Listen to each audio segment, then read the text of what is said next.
They say global poverty is the #1 challenge of our generation, but in one lifetime, we have the power to end all that. We are about to introduce you to some exceptional people who are taking us down the road towards radical change.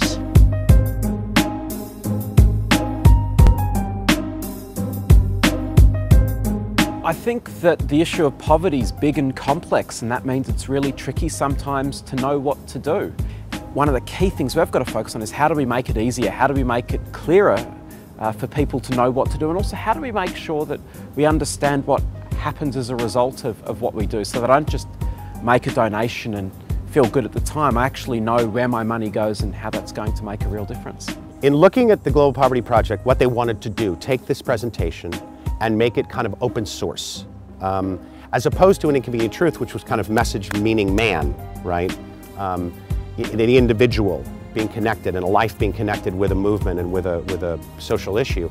This is about customization. It's about growth. It's about, you know, it's very organic.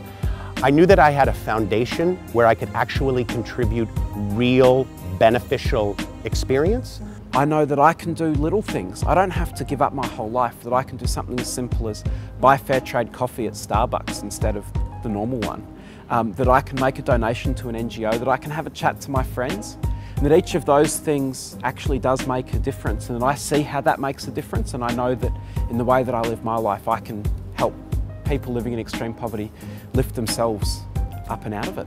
And I think that the Global Poverty Project, the 1.4 billion reasons, is exactly that same thing. There is a 90-minute presentation, but as it went from Australia to New Zealand to Toronto, it's different now. It's because people contribute and they add to it. Centennial College, its students, faculty, and staff have responded to the Global Poverty Project's call to action. Our goal is to complete 800 acts of caring, whether it's buying fair trade coffee, donating money, or even buying from only socially responsible companies. What will your call to action be? My act of kindness would be to even volunteer, homeless shelter kind of thing, you know, try and get out there, help the community sort of thing. What I'm thinking is I'm going to try and find a company that supports the poverty the movement, and maybe try and do a project with that. And when I do the presentation in front of the class, you know what I mean, that's 30 people that I've reached there, and hopefully if the teacher wants to use it and move it forward to other people, then they'll see it as well. I mean, the ordinary person, how can they reach, you know, the masses? What comes to mind is YouTube. Everybody has an account. It simply allows you to efficiently and instantly broadcast whatever you're thinking and use it as a way to operate around your life by making these 800 acts part of the curriculum so that you can express yourself via a film project or a marketing initiative or a piece of art or a piece of communication or a project. You're using the skills, the tools, and the education in a real way to actually help. I've had the great fortune of being able to spend time in sub-Saharan Africa and Southeast Asia and seen poverty firsthand. Those who go and then who can come back and share those stories, and the stories that we can hear through social media, through the internet, through films, through documentary, through radio, are an amazing tool for being able to grapple with and understand what those lives are like.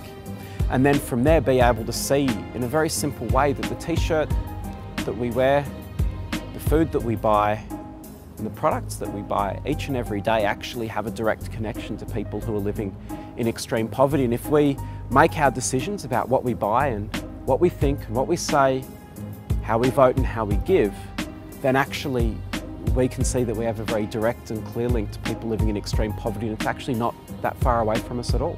You have to start talking about things in a way that's important to you. I mean, you can sit back and feel bad about 1.4 billion people, or you can actually have an opinion about it. And those are very different things. And so really I think it's about asking yourself the question, what are the skills that I've got? What are the talents that I have? What are the interests that I have? And how can I use each of those to benefit the world's poorest people?